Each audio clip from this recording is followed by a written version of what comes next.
Hello my dear kids,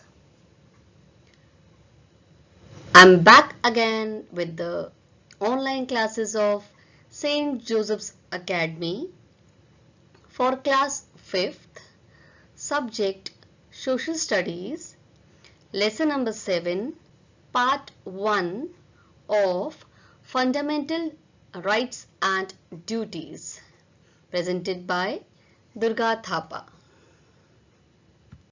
So my dear students, let's begin our today's topic, that is lesson number 7, Fundamental Rights and Duties, part 1. So in our today's video class, we will study the fundamental rights in detail. Each fundamental right we will study in detail. So let's begin our today's lesson. Students, do you know the fundamental rights have been included in third part and the fundamental duties in fourth part of the Constitution of India? Yes, they constitute the fundamental values and the basic principles of the Constitution. And here in this lesson we are going to discuss about the importance, or you can say significance, of the fundamental rights and the fundamental duties. So students, let's first of all discuss the fundamental rights of the Indian Constitution one by one. Okay? Now, let us try to understand what are fundamental rights. Yes. Now students, the fundamental rights have been guaranteed to us by the Constitution of India. Yes, in our previous lesson we have studied that the Indian Constitution is a written document. And yes, so all the 6 fundamental rights are written in the Constitution. So that means all these 6 rights are guaranteed to all citizens of India.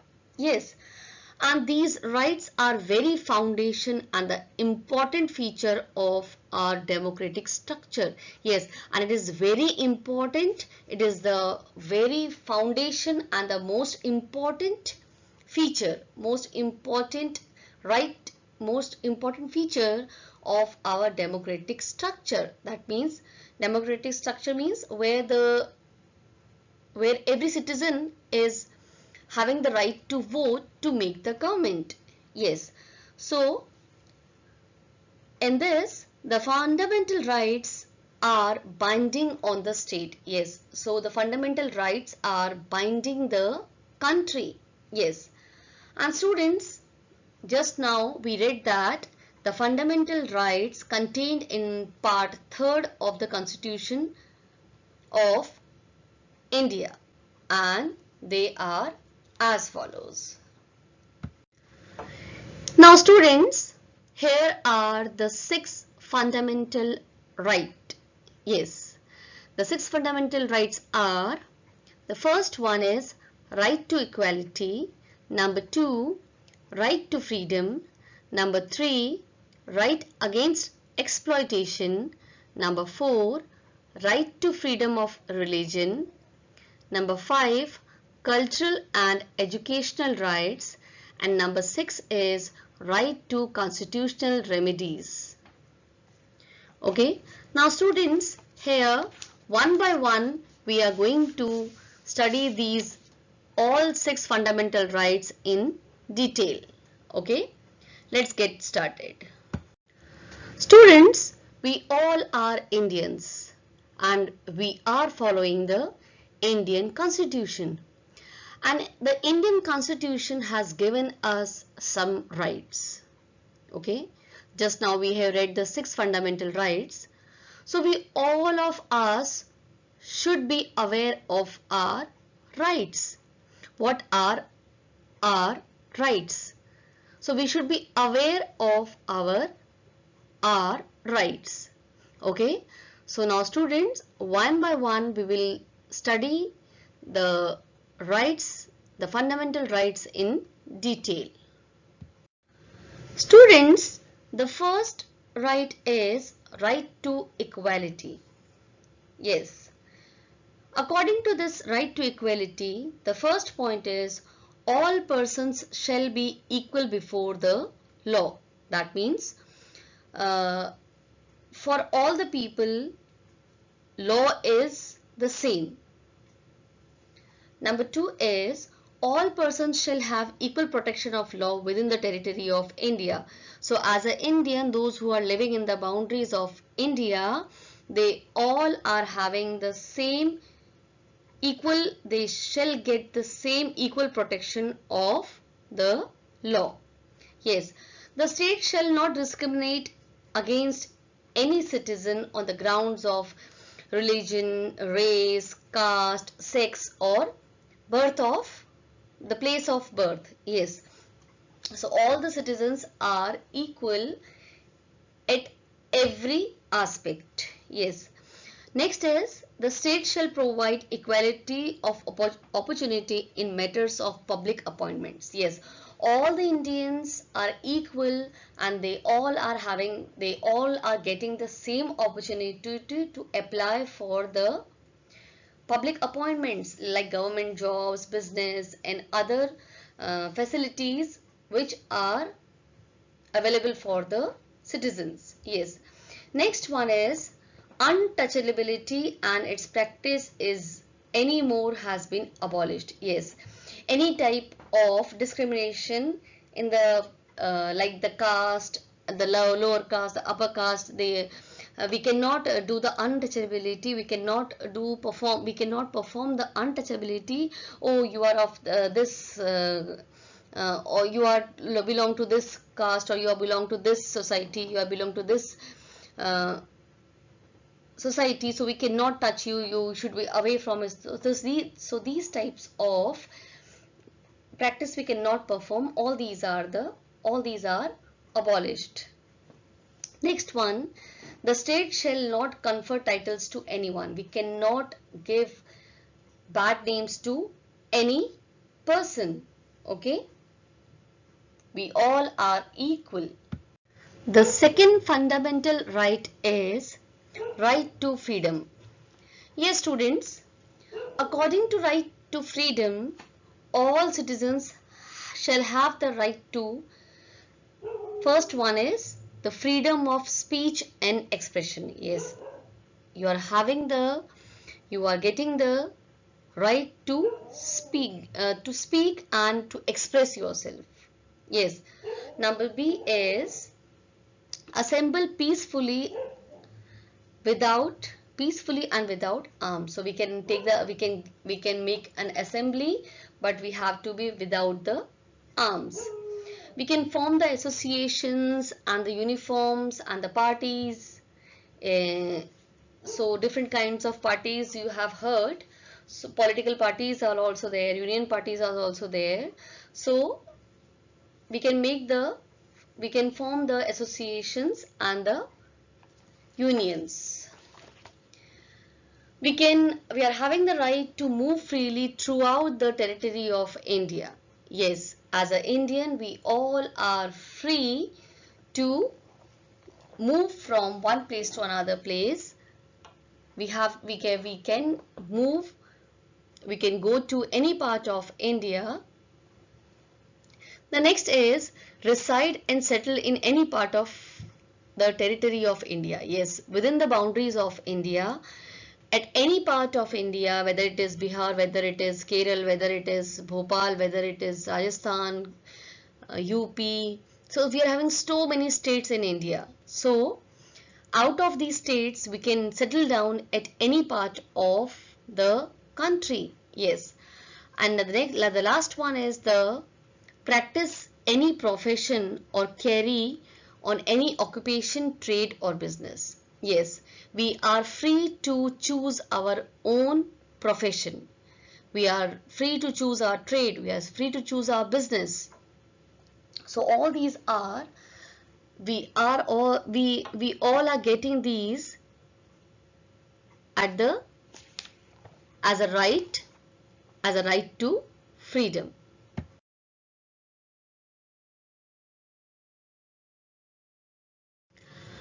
Yes, the third right according to the Indian Constitution is right against exploitation. Yes, students, as you can see on your screen that two children are they are carrying the heavy loads on their heads. That means they are working at some place as a mason or as a worker there. Okay, so students, and this is the exploitation. This is the exploitation. So the Indian Constitution has given us the right against exploitation. Yes, so the first point is exploitation through traffic in human beings and forced labor or beggars. So that means the exploitation through, so whatever the exploitation, all these exploitation are prohibited. And number two is employment of children below the age of 14 years in factories, etc. All these are not acceptable.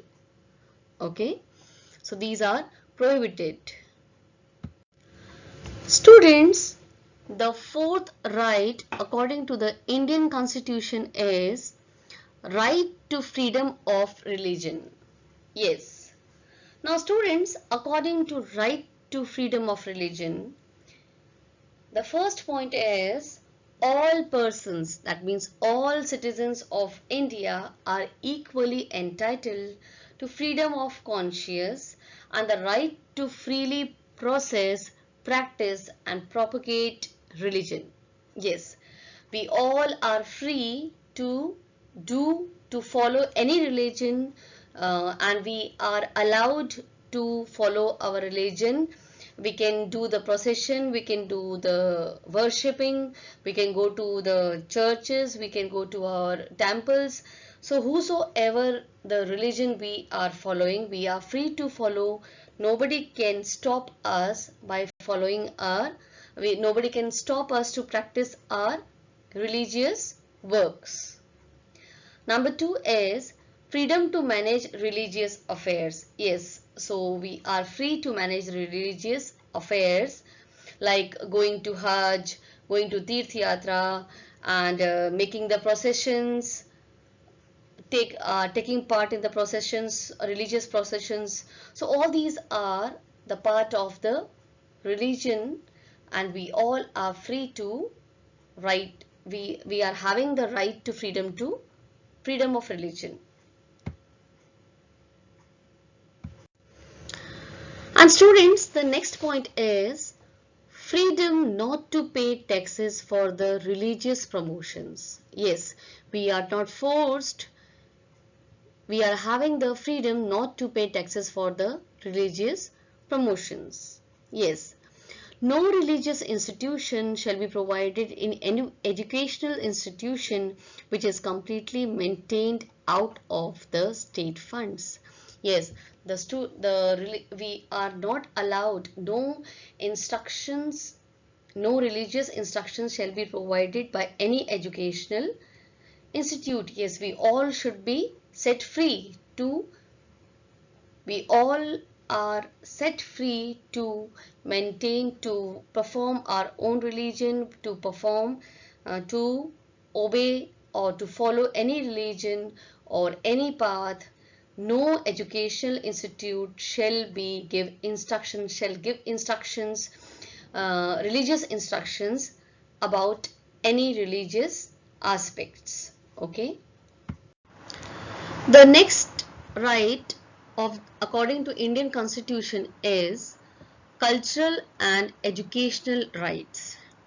Yes, students, according to right to education, the government shall provide, yes, the state shall provide free and compulsory education to all the children of age between 6 and 14. That means, according to the Constitution of India, every children of 6 to 14 years old should get the free and compulsory education.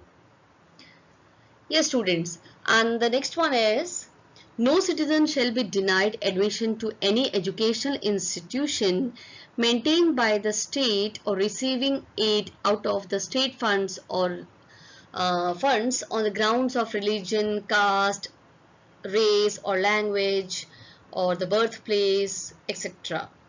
That means all the children of India are having the same rights of education. Yes, and the next one is protection of interest of minorities. Minorities means the people, those the religious people, or the you can say the minorities means who are less than the others. Yes, so the protection of interest of minorities, and all minorities based on the religion or language shall have the right to establish an administrative educational institute of their choice. Yes, they can take the admission on all the minorities according to religion or the language. They are having the right to establish and take the admission in the educational institution of their own choice. Okay, so as you can see in this picture, some girls are dancing with the sticks in their hands, and yes, this is called dandiya dance. And students, the government are giving so many government is making so many organizations who help to the interest who help in the interest of in the protection of the interest of the minorities by giving them opportunities in the fairs, and so many other organizations are also helping them to come up so that they can be at the level of the society and they can stand with others. Students, the last right according to the Indian Constitution is right to constitutional remedies. Okay, so let's study this in detail. The Constitution of India not only guarantees the above mentioned fundamental rights, that means all the rights we have studied till now, but also it guarantees the right to seek justice through the courts. Yes, we can directly approach to the Supreme Court for the enforcement of the fundamental rights. The Supreme Court shall have power to issue directions or the orders.